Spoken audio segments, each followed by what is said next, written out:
Why aren't the mainstream media engaging you?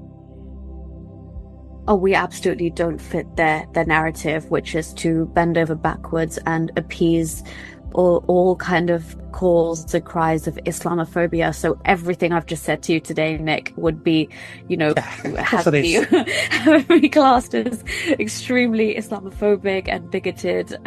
You're also a racist as well, by the way, and a Nazi and a fascist.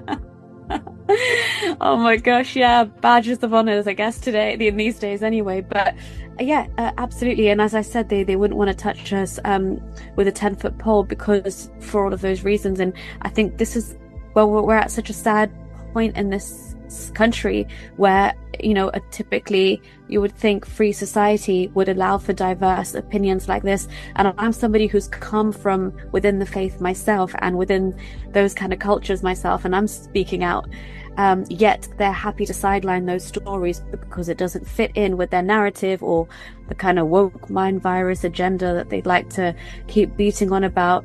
And so they'd rather sit there and talk to these, as you said, self-appointed community leaders who, by the way, where are they to kind of come out and show remorse over what's happened with the grooming gang cover-ups? I think I've seen maybe 2 max since the whole kind of investigation was opened up again, and one of them was in complete denial. And it's again, there's just no representation there. You just don't hear and there's hardly any women. The only women that go on those mainstream channels, they do my head in because they usually sit there and again, a woman's free to wear what she wants, but they always get that same kind of archetype of a hijab wearing woman who calls out the other person on the panel for being everything you said that I was today, Nick.